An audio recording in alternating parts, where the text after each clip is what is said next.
On ne peut pas toujours aller sur Mars. On a une fenêtre qui arrive à peu près tous les 2 ans.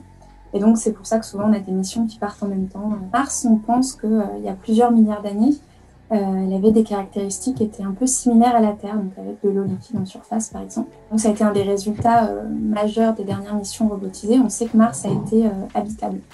Maintenant la question c'est est-ce que Mars a été habité? Et donc c'est un des objectifs principaux de la mission Mars 2020, c'est de répondre à cette question.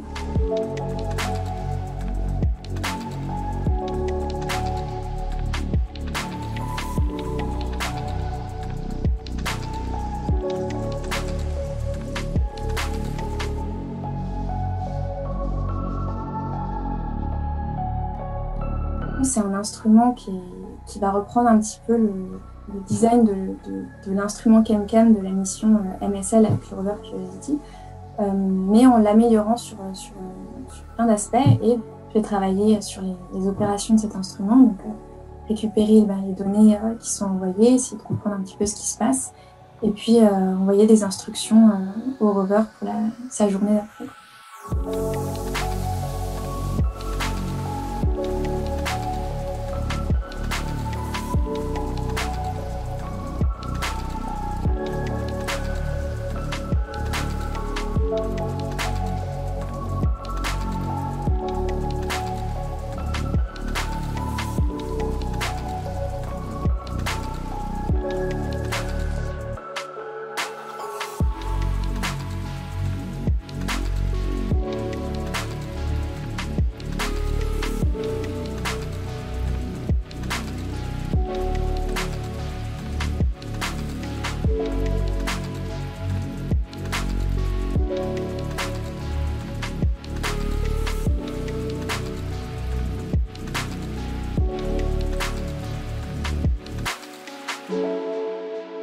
Un des autres objectifs de la mission Mars 2020, c'est également de préparer un petit peu l'exploration humaine, même si c'est quand même quelque chose d'assez lointain.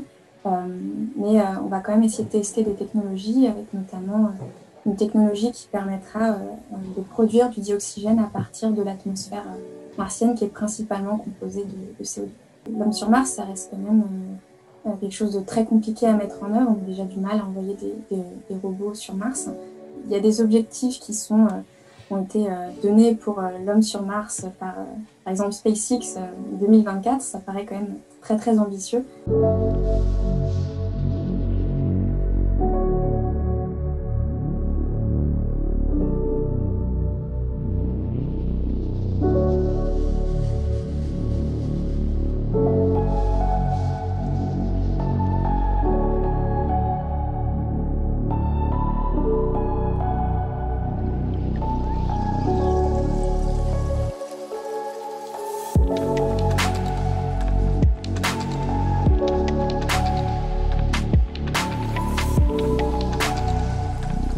Mars est vraiment actuellement très inhospitalière et c'est très compliqué d'aller sur Mars, c'est très compliqué de vivre sur Mars. On a des conditions en Antarctique qui sont bien meilleures pour les humains que Mars actuellement.